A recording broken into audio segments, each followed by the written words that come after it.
Welcome to physics class. आज अपने statics का नेक्स्ट पार्ट करेंगे। लास्ट वीडियो में अपने माइक्रोस्टेट, मैक्रोस्टेट, फेज स्पेस के बारे में भी पढ़ लिया था और उससे लास्ट वीडियो में अपने प्रोबेबिलिटी के बारे में पढ़ा था।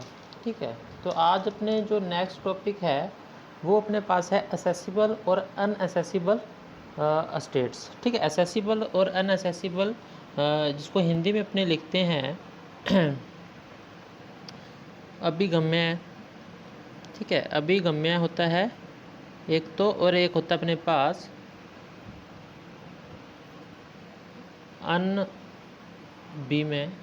अनभिगम्य अवस्थाएं। ठीक है, ये स्टेट्स है, अवस्थाएं हैं। ठीक है, इसको बोलते हैं असेसिबल। ठीक है, असेसिबल, और इसको बोला जाता है अनअसेसिबल। ठीक है, अभी बताता हूँ क्या चीज़ है। देखो, कॉन्स्ट्रेंट्स जो कि प्रतिबंध होते हैं, किसी भी स्टेट पर जो प्रतिबंध होते हैं, अगर उसके अनुकूल वो स्टेट है तब तो उसको बोला जाता है असेसिबल स्टेट। अगर जो प्रतिबंध उसके ऊपर लगाए गए हैं उसके कॉरस्पॉन्डिंग वो स्टेट नहीं है तब उसको बोला जाएगा अनअसेसिबल स्टेट। ठीक है, दोबारा सुनो कि जो प्रतिबंध है अपने पास, जैसे कि अपने इस बॉक्स में मेरे को भी, जैसे कोई बॉक्स है मान लो। ठीक है, इस बॉक्स के अंदर मेरे को सिर्फ रेड बॉल ही रखनी है, मेरे को सिर्फ रेड बॉल ही रखनी है, तो एक तरह का ये प्रतिबंध है, एक कॉन्स्ट्रेंट्स आ गया इसके ऊपर। ठीक है, अगर मैं इसके अंदर सिर्फ रेड बॉल ही डालता हूँ, 5 बॉल रेड ही डाल रहा हूँ, तब तो वो जो स्टेट होगी उसको बोला जाएगा अभिगम्य स्टेट या असेसिबल स्टेट। अगर मैंने रेड की जगह ब्लू बॉल या किसी और कलर की बॉल भी इसके अंदर डाल के काउंट कर ली, तब उसको मैं बोलूँगा अनअसेसिबल स्टेट, जो कि इस कंस्ट्रेंट को, इस प्रतिबंध को क्या है कि फॉलो नहीं कर रही, उसके अनुकूल नहीं चल रही। ठीक है, थोड़ी सी डेफिनेशन देख लो आप। देखो, असेसिबल और अनअसेसिबल स्टेट्स यहाँ पे देखो कि कहता है कि द मैक्रोस्टेट और microstate which are allowed under the given constants are called accessible state. कहता है कि जो भी प्रतिबंध कॉन्स्टेंट्स लगाए गए हैं, अगर उसको अलाउ कर रहे हैं ये माइक्रोस्टेट और माइक्रोस्टेट, तब तो उसको बोला जाएगा असेसिबल स्टेट। अगर वो उसको नहीं, नॉट अलाउड कर रहे हैं, ठीक है, तब उसको बोला जाएगा इनअसेसिबल स्टेट। तो आपको असेसिबल और इनअसेसिबल स्टेट अच्छे से समझ आ गया होगा। ठीक, अब हम नेक्स्ट करेंगे कॉन्स्टेंट्स या कंट्रोलर्स, जिसको नियंत्रक भी बोलते हैं अपने। ठीक है, तो देख लो, जो नेक्स्ट करेंगे अपने नियंत्रक। ठीक है, जिसको अपने क्या बोलते हैं, और कंट्रोलर। ठीक है, कंट्रोल करने वाले जो भी अपने पास है उसको बोला जाता है अपने नियंत्रक या कंट्रोलर। ठीक है, अब जितने भी कॉन्स्टेंट्स होते हैं उनको ही अपने क्या बोलते हैं, कंट्रोलर। ठीक है, या ये कहूँ कि जितने भी प्रतिबंध है, ठीक है, जितने भी अपने पास प्रतिबंध हो गए इसके अंदर,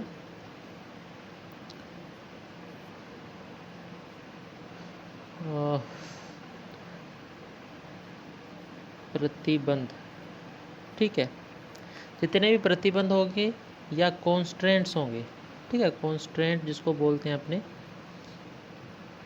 वो क्या होते हैं, नियंत्रक होते हैं।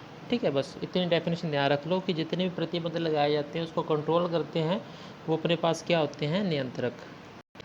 हाँ, अब नेक्स्ट देखो, थोड़ी सी बात कर लूँ कि कोई अपने पास बॉक्स है। ठीक है, कोई भी सिस्टम मान लो या कोई बॉक्स है। ठीक है, उसके अंदर जो पार्टिकल्स है, टोटल पार्टिकल्स है, और उन नंबर ऑफ पार्टिकल्स अगर मान लूँ मैं कैपिटल एन है, मतलब टोटल नंबर ऑफ पार्टिकल्स उसके अंदर एन है।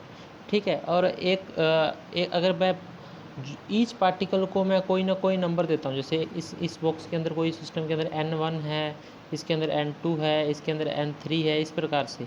ठीक है, तो टोटल पार्टिकल कितने होंगे, तो मैं लिख सकता हूँ कि n is equal to summation i small n i. ठीक है, तो ये अपने पास आ जाएगा इसके लिए, टोटल नंबर ऑफ पार्टिकल्स के लिए।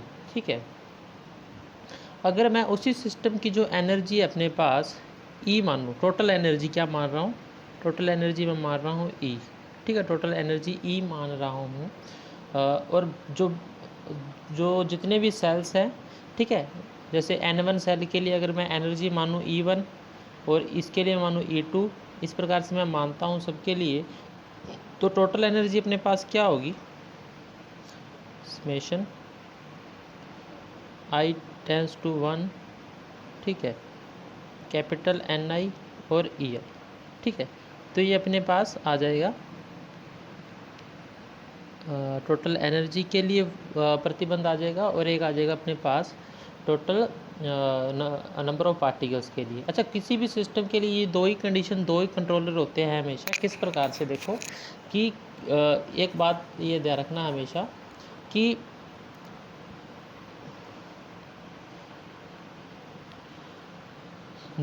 ये हमेशा ये वाले दो जो कंट्रोलर, जो प्रतिबंध या नियंत्रक, ये हमेशा वर्क करेंगे ऑल टाइम, क्योंकि किसी भी सिस्टम की जो नंबर ऑफ पार्टिकल्स होते हैं वो हमेशा कांस्टेंट रहते हैं, ठीक है। ये कहूँ कि अणुओं की संख्या जो होती है हमेशा, ठीक है, particles, number of particles are constant, मतलब वो कभी भी चेंज नहीं होते, ठीक है। एक तो ये हो गया, इसलिए मैंने n equal to summation Ni लगाया। और जो सिस्टम की टोटल एनर्जी होती है, सिस्टम की टोटल एनर्जी होती है अपने पास, वो भी कांस्टेंट होती है। कांस्टेंट होने का ये मतलब है कि वो चेंज तो हो सकती है एक सिस्टम से एक फॉर्म से दूसरी फॉर्म में, लेकिन वो ना तो कम होगी ना ज़्यादा होगी, ठीक है। तो सिस्टम की एनर्जी और अपने पास नंबर ऑफ पार्टिकल्स, ये दोनों कांस्टेंट रहते हैं। ये दोनों एक तरह के कंट्रोलर या नियंत्रक का काम करते हैं किसी भी सिस्टम के अंदर। इसलिए इसको मैं कांस्टेंट, इसके अंदर मैं बात करता हूँ हमेशा नियंत्रक के अंदर, ठीक है। अब मैं नेक्स्ट बात करूँगा थर्मोडायनेमिक्स प्रोबेबिलिटी की, ठीक है। तो थर्मोडायनेमिक्स प्रोबेबिलिटी क्या होती है, बेसिकली आपने जैसे कि आपने देखा था कि जब अपने मैक्रोस्टेट और माइक्रोस्टेट पढ़ रहे थे, ठीक है, तो एक मैक्रोस्टेट के कोरस्पोंडिंग काफ़ी माइक्रोस्टेट होती थी, ठीक है। काफ़ी माइक्रोस्टेट्स को अपने पढ़ा था। अगर आपने वो वीडियो नहीं देख ली तो वो पहले देख ले कि एक मैक्रोस्टेट के कोरस्पोंडिंग काफ़ी माइक्रोस्टेट अपने पास वहाँ पे एग्जिस्ट करती थी। इसलिए अब ये वाली जो एग्जिस्ट करती है ना, तो ये अपने पास प्रोबेबिलिटी होगी, ठीक है, ये अपने पास प्रोबेबिलिटी होती है, ठीक है। अब सुनो दोबारा से कि किस प्रकार से। अब देखो,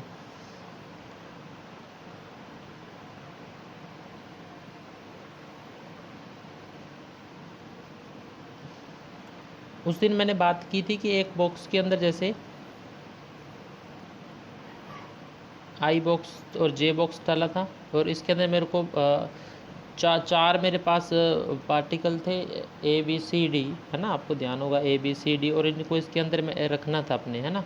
तो मैंने कहा था कि अपने चारों के चारों एक में रख सकते हैं, दूसरे में नहीं रख सकते। फिर मैंने बात की इसके अंदर 3 और इसके अंदर 1, फिर 2 भी रख सकता हूँ, 1 3 भी रख सकता हूँ, 0 4 भी रख सकता हूँ, ठीक है, इस प्रकार से रखता हूँ। फिर मैंने इसके कॉरस्पॉन्डिंग 3 और 1 के कॉरस्पॉन्डिंग, है ना, इसके अंदर किसके कॉरस्पॉन्डिंग मैंने बात की थी कि 3 और 1 के कॉरस्पॉन्डिंग मैं कितनी माइक्रोस्टेट बना सकता हूँ, है ना, कितनी माइक्रोस्टेट बना सकता हूँ। तो मैंने बात की थी कि इसके कॉरस्पॉन्डिंग काफ़ी माइक्रोस्टेट बन जाती है, जैसे कि आई और जे कि अगर 4 पार्टिकल थे अपने पास ए बी सी और डी, कि ए और बी सी मैं इसमें रख दूँ, डी इसमें रख देता हूँ, फिर ए बी डी इसमें रख देता हूँ, सी इसमें रख देता हूँ। इस प्रकार से अपने 3 या 4 माइक्रोस्टेट बन रही थी। तो एक मैक्रोस्टेट के कोरस्पॉन्डिंग जितनी माइक्रोस्टेट बनती है वो सिस्टम की क्या होती है, प्रोबेबिलिटी होती है, ठीक है। या ये बोलो कि उस स्थूल अवस्था की, उस मैक्रो अवस्था की, इस मैक्रोस्टेट की ये अपने पास क्या होती है, हाँ, अपने पास थर्मोडायनेमिक्स प्रोबेबिलिटी, ठीक है। तो ये देखो थोड़ा सा, देखो यहाँ पे ये लिखा हुआ है कि in general there are many different microstates corresponding to given microstate. किसी भी माइक्रोस्टेट के कोरस्पॉन्डिंग काफ़ी माइक्रोस्टेट होती है। The number of microstate corresponding leading to a given microstate is called the thermodynamics probability. ये कहता है कि एक माइक्रोस्टेट के लीडिंग में मतलब एक माइक्रोस्टेट के कोरस्पॉन्डिंग काफ़ी माइक्रोस्टेट यहाँ पे एग्जिस्ट कर रही है। ये अपने पास क्या होती है, थर्मोडायनेमिक्स प्रोबेबिलिटी, जैसे इसको अपने हिंदी में लिखते हैं ऊष्मागतिकी प्रायिकता, ठीक है, ऊष्मागतिकी प्रायिकता भी इसको बोला जाता है, ठीक है। और इसको ना एक चीज़ और देखो इसको अपने शो करते हैं log W से, ठीक है, log W से भी शो कर देते हैं, ओमेगा भी बोल देते हैं इसको, ठीक है, और log अपने पास ओम से भी इसको शो कर दिया जाता है, ठीक है। अच्छा, ये उस दिन जो मेथड निकाला था वो एक लॉन्ग मेथड था किसी भी चीज़ को निकालने का, है ना। तो मैं आपको एक शॉर्ट मेथड भी बता सकता हूँ। शॉर्ट मेथड किस चीज़ का, ये देखो ध्यान से, कि मैंने बताया था कि 3 और 1 अपने पास, इसके कॉरस्पॉन्डिंग कितनी माइक्रोस्टेट एग्जिस्ट कर रही है उसके कॉरस्पॉन्डिंग मैं बता सकता हूँ आपको, ठीक है। तो इसके लिए जो फॉर्मूला अपने पास आएगा वो आएगा W equal n factorial upon में n1 factorial, n2 factorial, n3 factorial, ठीक है। इस प्रकार से ये चलता जाएगा, ठीक है। तो ये अपने पास जो फॉर्मूला एग्जिस्ट करता है थर्मोडायनेमिक्स प्रोबेबिलिटी के लिए ठीक है, थर्मोडायनेमिक्स प्रोबेबिलिटी के लिए, ठीक है। आगे अपने पढ़ेंगे एक स्टर्लिंग फार्मूला, ठीक है। अच्छा, अब थोड़ा फॉर्मूले को यूज़ करके देख लेते हैं किस प्रकार से करेंगे। कि देखो थोड़ा सा इसको शॉर्ट कर देता हूँ।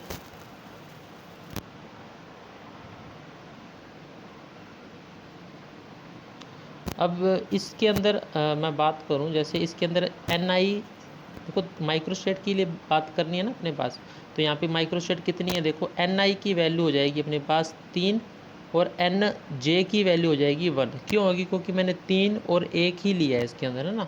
3 और 1 ही इसके अंदर मैंने लिया है, तो इसके अंदर यही वैल्यू अपने पास एग्जिस्ट करेगी, 3 और 1, ठीक है। अब देखो, अब मेरे को पता है इसके लिए 4 बन रही है ना। देखो मैं बताता हूँ किस प्रकार से। देखो ऊपर तो आ जाएगा 4, क्योंकि टोटल नंबर ऑफ स्टेट अपने पास क्या आ जाएगी 4, ठीक है। नीचे यहाँ पे n1 स्टेट क्या आएगी, वो आ जाएगी 3 और इसके साथ में आ जाएगा 1 फैक्टोरियल, ठीक है, 1 फैक्टोरियल। और जो इसका आंसर आएगा अपने पास वो आएगा 4, ठीक है। इसका आंसर क्या आएगा अपने पास 4 आ जाएगा, ओके। तो इस प्रकार से ये होता है ये थर्मोडायनेमिक्स प्रोबेबिलिटी इसके अंदर अपने इस प्रकार से निकाल सकते हैं। अगर यही अपने पास स्टेट ऐसे होती कि n2 n1 4 है अपने पास और nj 0 है, तो इस स्टेट के लिए सिर्फ एक ही स्टेट बनती है कि जब सारे पार्टिकल ऊपर हो और नीचे कोई भी ना हो। तो इसके लिए मैं प्रोबेबिलिटी निकालूँ तो ऊपर कितना आएगा 4 फैक्टोरियल और अपॉन में कितना आएगा 4 फैक्टोरियल। तो n1 फैक्टोरियल इसके लिए आएगा 4 और जो सेकंड अपने पास आ जाएगा ये वाला तो 0। तो इसके लिए जब मैं निकालता हूँ तो 0 फैक्टोरियल कितना होता है, सबको पता है कि 1 होता है। तो नीचे आ जाएगा 4 factorial upon 4 factorial is equal to 1। तो अपने को पता है ये 1 ही होता है अपने पास, ठीक है। इसी प्रकार मैं 2-3 और निकाल के बताऊँ। जैसे अगर Ni अपने पास 2 है और Nj भी अपने पास 2 है, तब अपने पास थर्मोडायनेमिक प्रोबेबिलिटी क्या होगी, ऊपर आ जाएगा 4 फैक्टोरियल, ठीक है। ऊपर आ जाएगा अपने पास 4 फैक्टोरियल और नीचे आ जाएगा अपने पास 3 फैक्टोरियल, 3 नहीं आएगा 2 आएगा, ठीक है। 2 फैक्टोरियल और 2 फैक्टोरियल, तो जो अपने पास बनेगा ये बनेगा 6। इसका आंसर आ जाएगा अपने पास 6, ठीक है। अच्छा, एक चीज़ और, जैसे आपको मैं बताऊं थोड़ा सा, शायद आपको ध्यान नहीं होगा, अगर अपने को किसी भी चीज़ का सम करना होता है तब तो अपने लगाते हैं समीशन, है ना। तब तो अपने लगाते हैं समीशन, जैसे n1 है, n2 है, n3 है, तब तो मैं इसको लिख सकता हूँ समीशन ni, और i की वैल्यू यहाँ पे मैं 0 से स्टार्ट कर सकता या 1 से स्टार्ट कर सकता हूँ, ठीक है। अगर ये मेरे को इनका मल्टीप्लाई करना हो, है ना, इनका मल्टीप्लाई करना हो, यानी ऐसे इस प्रकार से हो n1 n2 n3, तब मैं क्या लगाता हूँ इनके साथ पाई भी लगाता हूँ। तो इसको साथ मैं पाई भी ही लगा सकता हूँ इस प्रकार से, और आई की वैल्यू मैं स्टार्ट कर सकता हूँ 0 से। तो ये भी एक तरह का मेथड आपने ध्यान रखना, ये नई चीज़ें हैं, आपने कम यूज़ की है इनको, ठीक है। समीशन तो आप काफ़ी यूज़ कर चुके हो, ओके। तो जो नेक्स्ट अगर मैं फॉर्मूला बनाऊँ उसी के लिए, जैसे कि मेरे पास क्या था यहाँ पे देखो, मेरे पास फॉर्मूला ये था ना। अब नीचे n1 सारा मल्टीप्लाई में है, तो मैं इसको इस प्रकार से भी लिख सकता हूँ, ठीक है। तो इसको मैं अब लिख सकता हूँ n फैक्टोरियल अपॉन में पाई और n आई फैक्टोरियल। ठीक है, इस प्रकार से भी इसको मैं लिख सकता हूँ।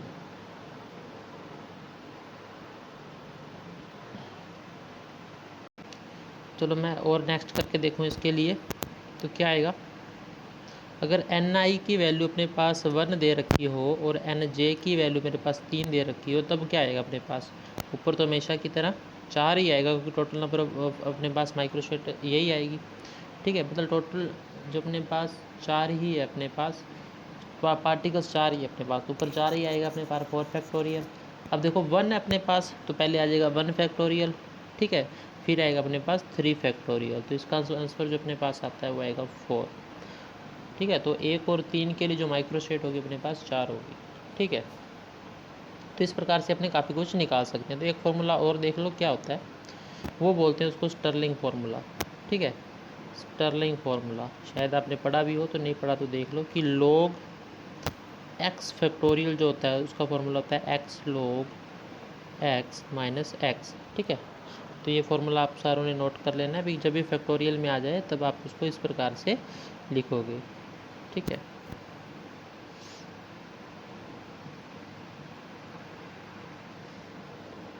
ओके। अब नेक्स्ट अपने करेंगे, इसी को आगे मैं बढ़ाते हुए इसके लिए फार्मूला सा थोड़ा सा डिस्क्राइब कर देता हूँ, स्टर्लिंग फार्मूला निकालने की कोशिश करता हूँ। चलो देखो, थोड़ा सा मैं इसको कर दूँ बॉक्स में।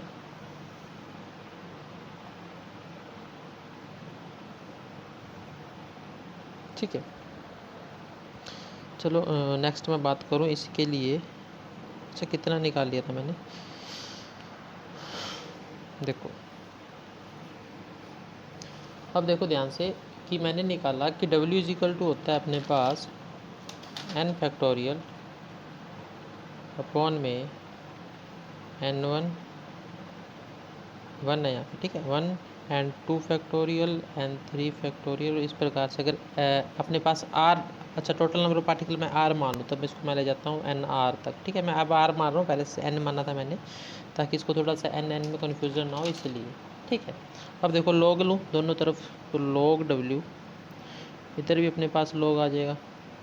ठीक है, तो क्या आएगा, n2 फैक्टोरियल n3 nr तक चल जाएगा। ठीक है, इस प्रकार से चलता जाएगा। अब सुनो, इसको और सॉल्व कर लेते हैं अपने आगे।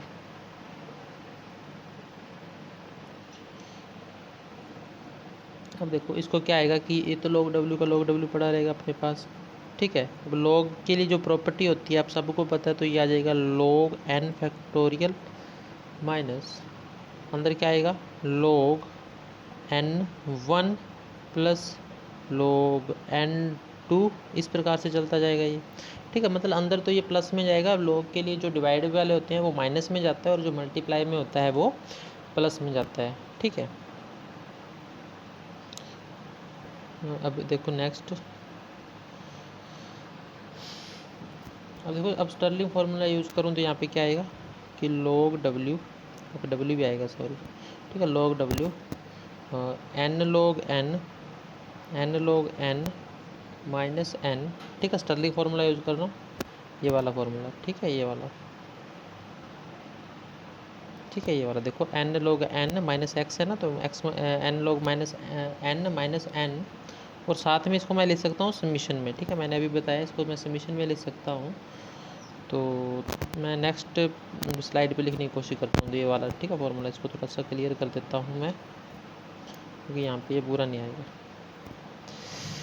चलो यहाँ पे देखो लिख सकता हूँ इसको मैं log w n log n minus n, और फिर माइनस में और समेशन एन आई log n। अच्छा, समेशन लगा रहा हूँ जहाँ पे, वहाँ पे एन आई भी साथ में लगा लेना।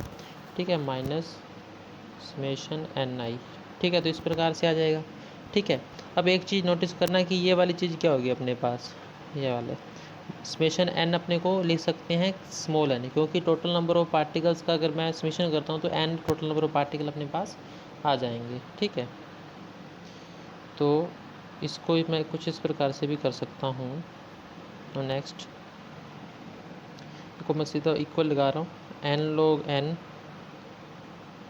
Minus n minus summation ni log ni और n। ठीक है, अब यहाँ पर ये वाली चीज़ और ये वाली चीज़ कैंसिल हो जाएगी, तो अपने पास जो बचेगा वो क्या बचेगा, log w n log n minus summation ni log ni। ठीक है, तो इस प्रकार से ये अपने पास बच जाएगा। ठीक है, ये अपने पास थर्मोडायनेमिक्स प्रोबेबिलिटी के लिए फॉर्मूला भी है। ठीक है, थर्मोडायनेमिक्स प्रोबेबिलिटी। ठीक है, ऊष्मागतिकी प्रायिकता। ओके, हाँ ठीक है, चलो अब नेक्स्ट देख लेते हैं थोड़ा सा। अब जो नेक्स्ट टॉपिक है वो काफ़ी इम्पोर्टेंट है, तो देख लो कि ऊष्मागतिकी प्रायिकता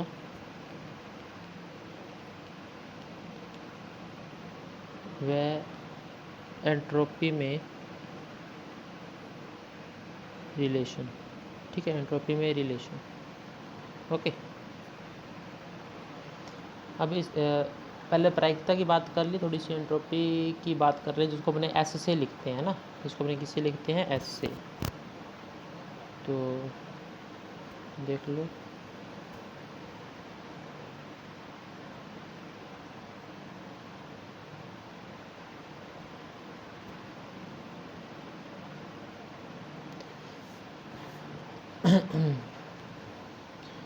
मैं दो सिस्टम मानता हूँ A1 और A2। ठीक है, दो सिस्टम मान रहा हूँ A1 और A2, और दोनों के लिए जो एंट्रोपी मान रहा हूँ मैं, देखो यहाँ पे मैं सिस्टम बना रहा हूँ कुछ इस प्रकार से कि एक तो A1 सिस्टम है अपने पास और एक A2 सिस्टम है। ठीक है, इसके लिए जो एंट्रोपी S1 है और इसके लिए एंट्रोपी S2 मान रहा हूँ, और इसके लिए जो प्रोबेबिलिटी W1 मान रहा हूँ, इसके लिए मैं प्रोबेबिलिटी मान रहा हूँ W2। अब देखो दोनों जब इक्विलिब्रियम स्टेट में होंगे ना, जब ये दोनों सिस्टम इक्विलिब्रियम स्टेट में होंगे, इक्विलिब्रियम लिख रहा हूँ या साम्य अवस्था में होंगे, तब अपने पास प्रोबेबिलिटी और एंट्रोपी दोनों क्या होगी, मैक्सिमम। ठीक है, दोनों क्या होगा, मैक्सिमम। एस और डब्ल्यू क्या हो जाएंगे, दोनों मैक्सिमम होंगे। ठीक है, मैक्सिमम होने का मतलब दोनों एक दूसरे के फंक्शन बन जाएंगे। तो नेक्स्ट बात लिखूँ तो मैं दोनों के फंक्शन मान लेता हूँ कुछ इस प्रकार से। तो इस प्रकार इक्विलिब्रियम में जो एंट्रोपी होती है और प्रोबेबिलिटी होती है, ये दोनों क्या होते हैं अपने पास, मैक्सिमम। ठीक है, अब नेक्स्ट बात करता हूँ इनके फंक्शन के लिए, जो फंक्शन इनका माना जाता है अपने पास वो आएगा, ये माना है मैंने। ठीक है, एक बार एफ और ओमेगा। ठीक है, कि जो एंट्रोपी है वो एफ ऑफ ओमेगा होता है इस प्रकार से। अच्छा, सिस्टम 1 के लिए मैं S1 मानता हूँ एफ ओमेगा 1, और सिस्टम S2 के लिए मानता हूँ मैं, A2 के लिए मानता हूँ एफ ओमेगा 2। ठीक है, इस प्रकार से।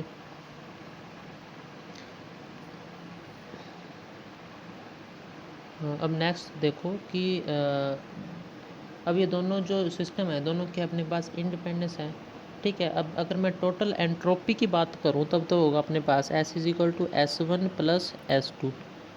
ठीक है, S1 + S2, लेकिन जो प्रोबेबिलिटी होती है वो कभी ऐड नहीं होगी, होती तो ऐड है, लेकिन यहाँ पे अपने पास दो सिस्टम अलग अलग है ना, तो अलग अलग सिस्टम की अगर मैं प्रोबेबिलिटी निकालूँ तब उनका मल्टीप्लाई होता है। ठीक है, मैंने आपको बताया भी था शुरू में, प्रोबेबिलिटी की थी, तो W1 = W2। ठीक है, इसको मैं इक्वेशन दे देता हूँ कोई, इसको मैं इक्वेशन दे देता हूँ 1 और इसको देता हूँ 2।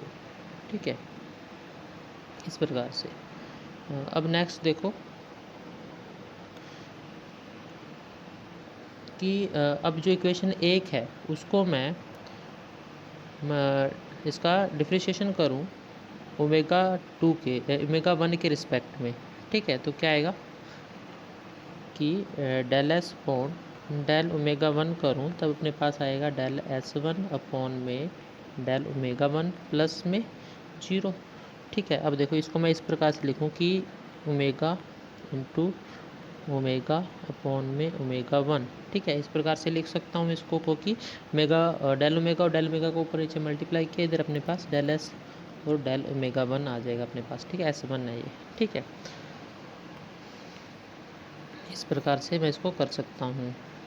ठीक है। अब नेक्स्ट बात करूँ इसी तरह कि जो इक्वेशन 2 है अपने पास, ये इक्वेशन 2 है ना, इस इक्वेशन 2 को मैं ओमेगा 1 के रिस्पेक्ट में करूँ तो अपने पास आएगा कि डेल ओमेगा अपॉन में डेल ओमेगा 1, तो अपने पास क्या रह जाएगा, सिर्फ ओमेगा 2 रह जाएगा। ठीक है। तो अब ये वाली जो वैल्यू मैं यहाँ पे पुट कर सकता हूँ, तो अपने पास जो नेक्स्ट वैल्यू बनेगी वो क्या बनेगी, देखो इसको मैं थोड़ा सा साइड में यहाँ पे लिख देता हूँ, इसको इधर रख देता हूँ, इधर। ठीक है।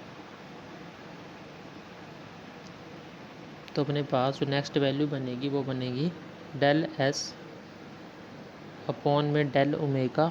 ठीक है। इसकी जगह तो मैं रखूँगा ओमेगा 2, तो into omega 2 del s 1 upon del omega 1।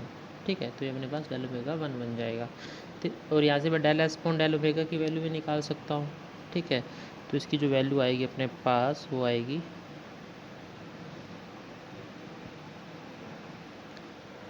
Del s upon में del omega 1 over omega 2 del S1 del omega 1। ठीक है। तो इस प्रकार से ये वैल्यू अपने पास आ जाएगी। इसी प्रकार मैं इक्वेशन 3 को देखो, मैंने किसके रिस्पेक्ट में, पहले इक्वेशन 1 थी जो अपने पास, सॉरी, इस इक्वेशन 1 को मैंने किसके रिस्पेक्ट में डिफरेंशिएशन किया था, ओमेगा 1 के। अब मैं क्या करूँगा, इसी इक्वेशन को ओमेगा 2 के रिस्पेक्ट में करूँगा और फिर इक्वेशन 2 को इक्वेशन ओमेगा 1 के रिस्पेक्ट में। देखो मैं लिख देता हूँ कि पहले तो मैंने किया था 1 को ओमेगा 1 के रिस्पेक्ट में और इसको इक्वेशन 2 को भी। ठीक है। ये मैंने इंटू लगा दिया गलती से। मैं आपको बता देता हूँ कि इक्वेशन 1 को भी ओमेगा 1 से और इक्वेशन 2 को भी ओमेगा 1 से किया था। ठीक है। अब मैं क्या करूँगा कि 1 को ओमेगा 2 से और 2 को भी ओमेगा 2 के रिस्पेक्ट में ही डिफ्रेंशिएशन करूँगा, तब अपने पास जो वैल्यू आएगी, देखो आप निकाल के देख लेना, या नहीं तो मैं निकाल देता हूँ, यहाँ पे देख लो फिर। तो आएगा डेल एस अपॉन में, ठीक है,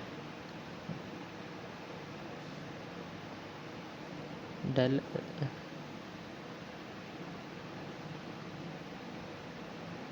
नो यार, ये क्या आ गया,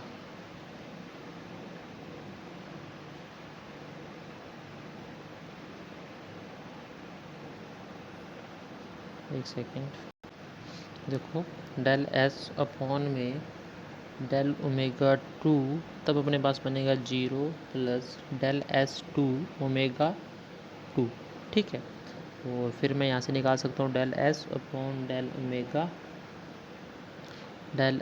ओमेगा अपॉन में डेल ओमेगा 2 और डेल एस 2 और डेल ओमेगा 2। ठीक है। तो इस प्रकार से ये निकाल सकता हूँ मैं। ठीक है। अब नेक्स्ट बात करूँ, उसी तरह जो वैल्यू आएगी इधर किसके लिए कि del omega over del omega 2 क्या आएगा, ओमेगा 1। ठीक है। तब इसके लिए आएगा जो अपने पास डेल एस अपॉन में डेल ओमेगा, यहाँ से वैल्यू निकालूँ तो 1 ओवर ओमेगा 1 और डेल एस 2 अपॉन में डेल ओमेगा 2। ठीक है। तो ये वाला अपने पास बन जाएगा। ठीक है। डेल एस की वैल्यू एक तो ये आ गई अपने पास और एक अपने पास ये आई थी। अब दोनों इक्वेशनों को क्या करूँगा, मैं इक्वल रख देता हूँ, तब अपने पास क्या बनेगा। अब अच्छा इसको इक्वेशन दे देता हूँ कोई, इसको मैं इक्वेशन देता हूँ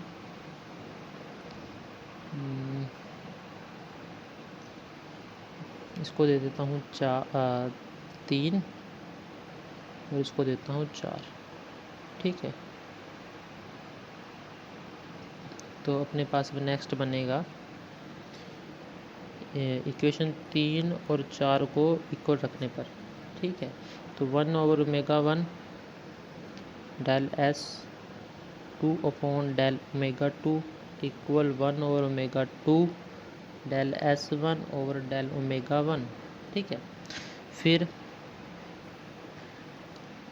इसी तरह मैं आगे नेक्स्ट करूं तो वैल्यू अपने पास आएगी कि omega 2 del s two over del omega two और omega one del s one और डेल ओमेगा वन। अच्छा, ये भी फंक्शन अपने पास ओमेगा टू का, यानी टू सेकंड स्टेट के लिए बन रहा हूँ, सेकंड सिस्टम के लिए बन रहा है, और ये वन के लिए बन रहा है। तो मतलब दोनों के लिए जो वैल्यू आएगी ये कांस्टेंट वैल्यू आएगी, तो मैं इसके लिए कांस्टेंट वैल्यू कांस्टेंट लिख देता हूँ। ठीक है, मैं ये कांस्टेंट कुछ भी मान सकता हूँ। ठीक है, अब देखो ये वन के लिए ऐसा आएगा, टू के लिए ऐसा आएगा, तो थ्री के लिए कैसा आएगा, तो omega three del s three del omega three आ जाएगा। तो इस प्रकार से सिस्टम चलता रहेगा। अगर मैं जनरल के लिए बात करूं कि इसको मैं किस प्रकार से और लिख सकता हूं, तो उसको मैं लिख सकता हूं, देखो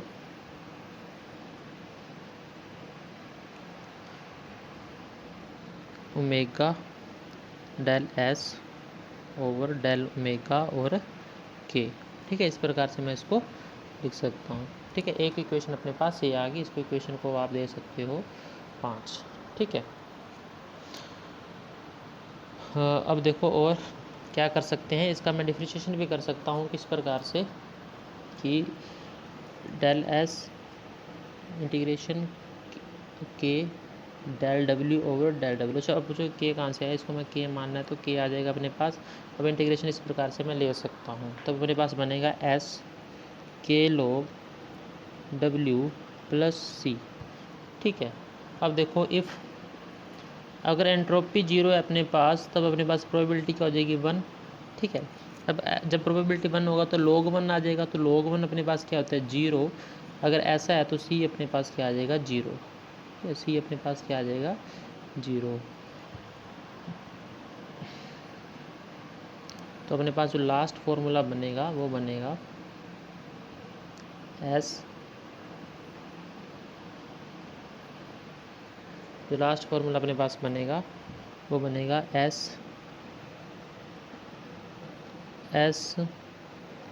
के log w। ठीक है, ये बहुत इंपॉर्टेंट फार्मूला है, एग्ज़ाम में काफ़ी बार पूछा जाता है ये वाला। ठीक है, तो यहाँ पे उसके अंदर रिलेशन साबित हो जाता है एस और ओमेगा के अंदर, यानी एंट्रोपी और प्रायिकता के अंदर ये रिलेशन साबित हो जाता है। अब नेक्स्ट करेंगे अपने वोल्टेज मान डिस्ट्रीब्यूशन लो। ठीक है, आज के लिए इतना काफ़ी है, तो मैं इसको जल्दी से जल्दी पूरा कराने की कोशिश कर रहा हूँ ताकि आपका ये सिलेबस जल्दी हो जाए। चलो ठीक है, आज के लिए इतना काफ़ी है। चैनल को कर देना सब्सक्राइब भी जिसने नहीं किया है। ठीक है, चलो ठीक है।